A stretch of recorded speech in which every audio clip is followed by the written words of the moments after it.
Hi guys, I'm back. I'm gonna do some watercolors for the little hearts. I'm gonna do blues and I'm gonna do pinks and purples. And of course I'd like to show you how this dried. It's all dry now. As you can see, it kept exactly the pattern as I poured it. I did add a little bit of glitter. You can see that here and here. Just a tiny bit.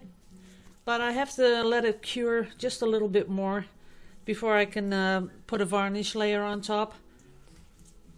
And then I'm going to do a matte, but I'm going to cut out the matte just a little bit bigger because there's a lot more. See that? So it's going to be a little bit bigger, and then I'll put it on my website. I'm going to put it up for sale. The other one, I worked on that one a little also, as you can see.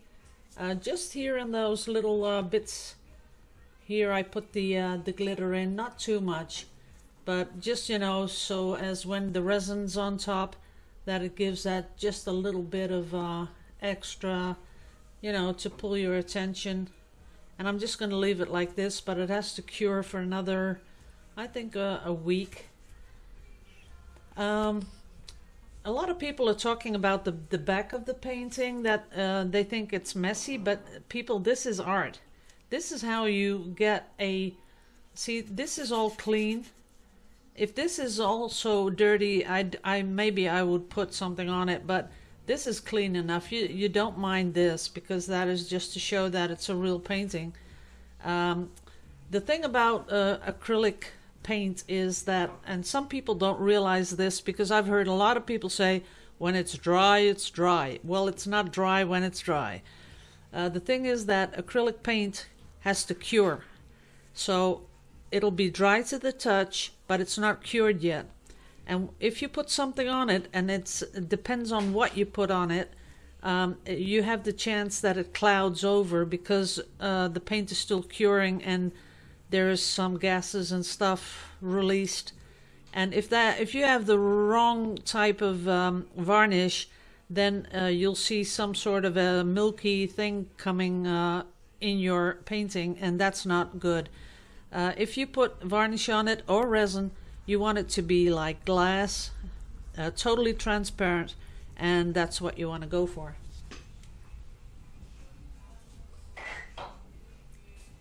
Okay, so let's get to the watercolors. Now, again, I'll just show you what type I use. This is, as you can see here, Vallejo. Vallejo has a lot of watercolor colors. I don't know, I think about, what would it be? I can't count it from here, but a lot. They have a lot of colors, and some of the greens and some of the blues really look like each other, so you don't need all the colors. But one color that you should buy is this one, the 120. It's a chartreuse, and that is a really pretty green. And I wouldn't go without this one, the 450. That is turquoise, because those two together make for some amazing colors. It's sort of, they blend into each other. Oops, that's the wrong way. Should have done the back first. They blend into each other, and then they give you the illusion that you're painting with many, many more colors than you really are. I'll show you that in a bit. First, I'm wetting the back of the paper. And again, this is, the brand is Canson, yes, and the type of paper, it's Montval, and they have that in a few weights, but I always use the 300 grams. And if you find another watercolor paper that is 280 grams, 300 grams, you'll be good to go. That's almost the same as this. The only thing you have to watch out for is the grain. The grain is how bubbly or bumpy it is, and I like this one. And that is something that usually you'll just have to look for in the shop, at the grain, if it's good enough for you, or if it's just too bumpy. sometimes if it's very bumpy, it's okay, but you get this totally different effect because a lot of the moisture will you know, puddle in between the bumps. So sometimes you have to watch out that it's not too bumpy for the technique you're gonna do. So I'm taking off excess water with a little sponge like that. And now the good thing about these watercolors, because I know a lot of people are hesitant to buy them because they think, well, then once it's dried up, you can't do anything with them. Well, that's not true. Because if I just take a brush, and this is turquoise, and as you can see it's totally dry, but if I just put my wet brush in it, look at that. It's even more intense. So I'm going to put that right down here. But as you can see, you can reactivate it with just a little bit of water, and it'll really make let its colors go, and it'll make for some pretty paint. So there we go. Ooh, I got a little bit of purple there. Don't want purple.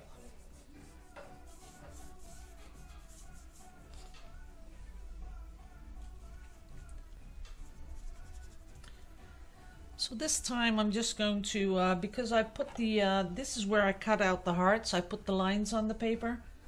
And because I want the effects, I want to know where they are before I cut them.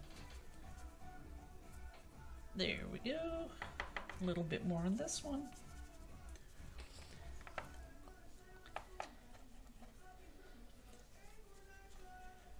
And if you have these watercolor palettes like this, you have them in all shapes and sizes and a lot of different naps, you know, the number of naps on the palette.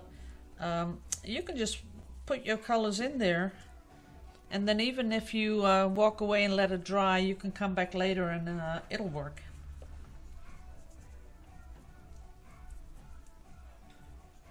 That's that. A little bit more here. Here's a little bit more. So that's a lot of blue. Okay, now I'm going for the green color. As you can see, it goes fluid pretty fast, and it doesn't leave like little black spots or anything like that. It just totally goes fluid. And that has a lot to do with the pigment and the quality of the pigments that are put in here.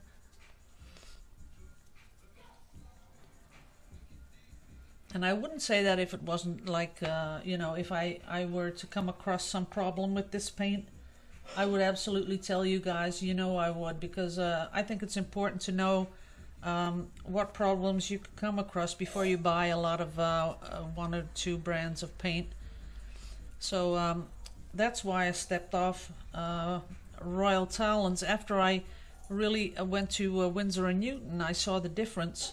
I didn't know that on forehand though. So when I went from Royal Talons to Winsor & Newton, all of a sudden I had the experience that the paint was more intense.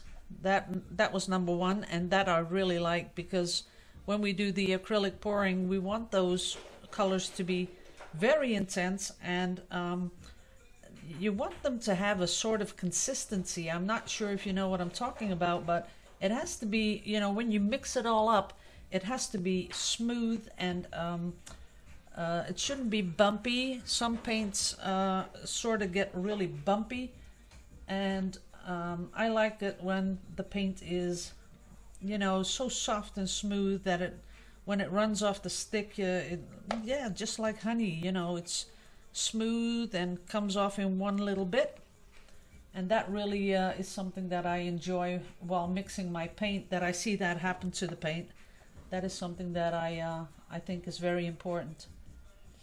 And that's also something that you should think about if you are just starting out with the acrylic pouring and it's not going your way. I would say, you know, just invest in some, maybe not too many colors, but I'm betting if you do 6 or 7 colors, you will go a long way. And do that with the with Winsor & Newton Galeria. That is the type of paint, Galeria, and you will see the difference, because then pouring, all of a sudden the pouring is much different.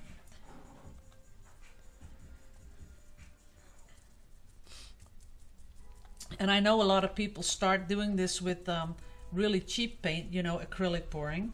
They go with really cheap paint and they think, well, you know, I'll just start out with this, and then once it gets better, I know what I'm doing, I'll change to the more expensive paint. But the thing is that your learning curve will start all over again, because every brand of paint has a different consistency, a different transparency, and you'll have to learn that all over again. So really, if I were to if I was a beginner, I would start out with just a good paint, like not too expensive though. But I understand that you don't want to, you know, start off with very expensive paint. But I would start off with Winsor & Newton Galeria for sure, and I would, oops, I see a little spot I missed there, and I would then really just, you know, get to know that paint. That is for me, that is really important. Get to know the paint, that you know exactly the colors, how they're gonna mix, you know how they're gonna pour, you know how they're gonna act when you do all your mixing with the mediums with them. That's important. Now I'm just giving it a little bit more of an intense color, as you can see. And now the blue of the turquoise is starting to get into the this color, the light green, and then it's starting to mix and give you really beautiful colors. Just a little bit here and there, a little bit there. And I like how that feathers out. That is cool. I hope the heart gets in there, because that's really cool. So I'm gonna stop the video in a bit, because I'm gonna let this dry. And then when it's dry, I'm going to put the gold on, because the person that asked me for these hearts said I would really like a little gold in it. So that's what we're gonna do. Maybe a little bit more down here. There we go.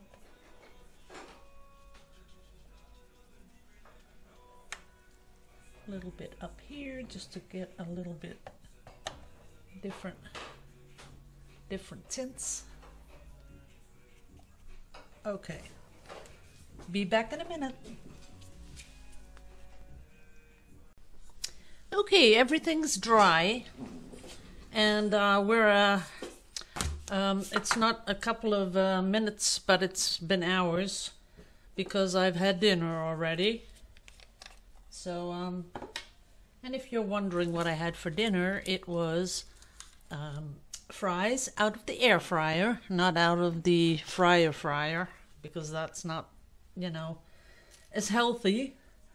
And I had fish sticks, which you all know. I love fish sticks. And I had peas with carrots. Yes. And before that I made a before that I did some juicing, because I like to juice. It's very healthy, juicing. And the juicing, I did carrots, celery, tomatoes, and that's about it. Sometimes I'll put some beetroot in there, beetroots, but this time I just did carrots, tomatoes, and celery. So that's because I want to stay healthy. There we go. Just putting on some gold. And let me put some more on here. I like the way one of these silicone things, you know, puts on the gold.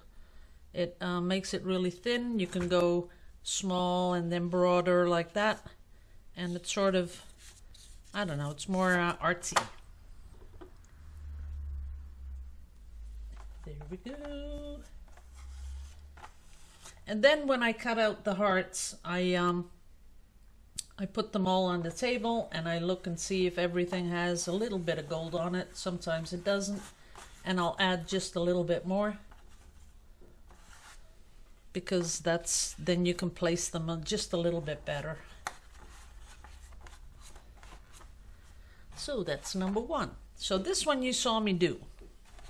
Now, put that one away. And like I said, I made a purple pink one. This is very intense. And this one I'm gonna put a little bit more gold on it,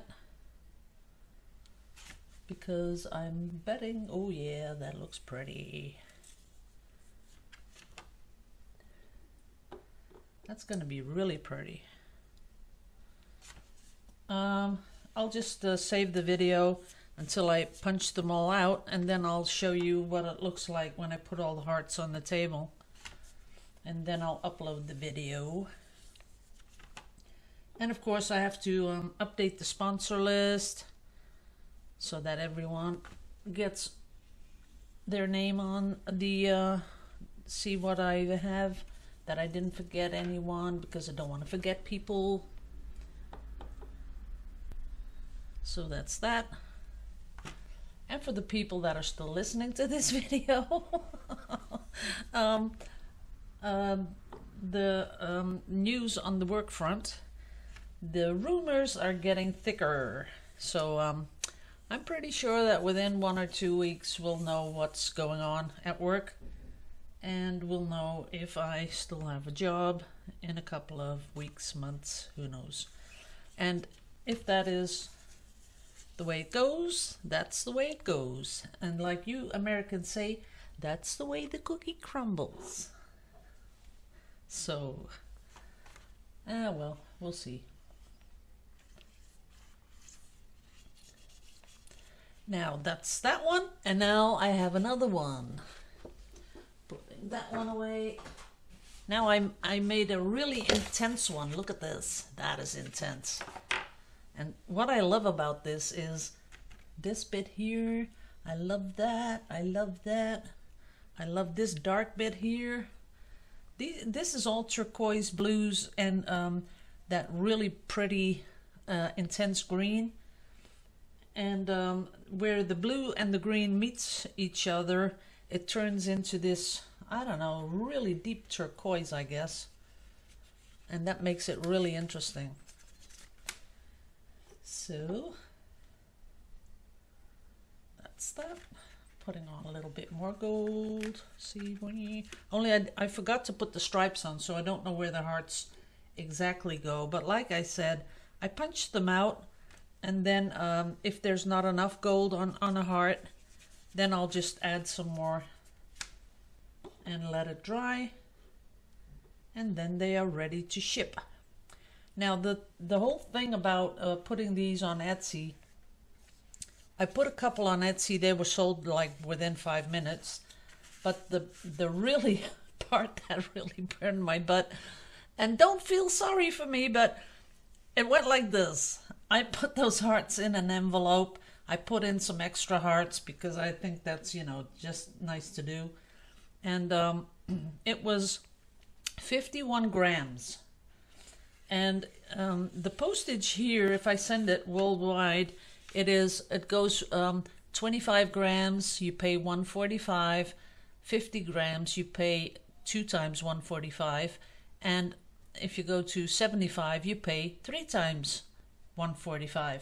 Well, I didn't really weigh it that well, so when it got to the post office, and I told my husband, if it's more than 50 grams, just take it back and I'll, you know, cut off a piece of the envelope or something like that, just to figure that out. But what did he do? No, he just let them put stamps on it. So the thing is that I put them on Etsy. That cost me 20 cents for 12 hearts. Then I sold them. I received €5.45. I paid postage 3 times 145, and then the paper, the paint, the gold, everything. There was nothing left. Oh boy, I did it all for nothing. I really had to pay for someone to buy them. That is crazy, isn't it? I had to pay because someone bought them. Well, that was kind of funny. But we're talking a couple of euros. That's no problem. Who cares? As long as you're having fun, that's my motto. Okay, guys, this is it. So I'm going to let this dry. I'm going to help it along with my trusty little blow dryer. And then I'm going to cut out the hearts and I'll show you what it looks like. So I'll see you in a bit. Okay, everyone, I've cut them out and this is what they look like. Let me get you in close. See if I can get you in. There you go. Oh no, not that much. Well, too bad. Can't get you in focus that well. But they are pretty cute. They have these lovely patterns and some are really, really beautiful. I like where the blue hits the green. They are really cute. Now another thing, these are a little bit, you know, where I didn't watch where I was punching. And another thing I like to do, first let me clean the pipette. I like to put little glass water beads on them like that.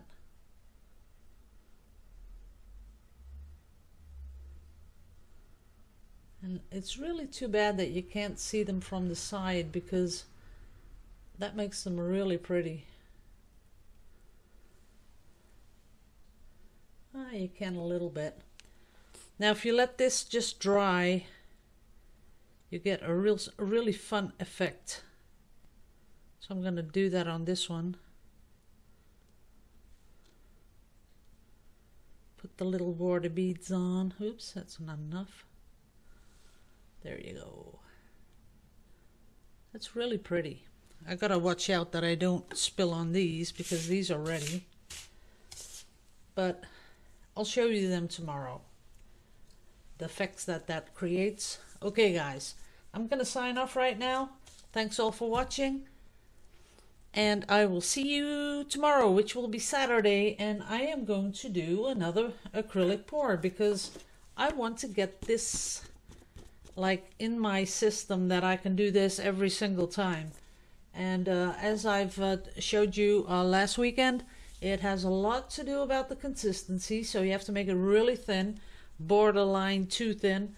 And I'm going to work on that some more tomorrow. I've already mixed my paints halfway, of course, because when you put it in the cup, you always check your consistency. So I'm going to do that tomorrow and we're going to have some pouring fun. So see you all tomorrow. Oh, and I'm going to do some more with that graphite stuff because I really want to do that. So see you tomorrow, guys. Have a great Friday. Laters.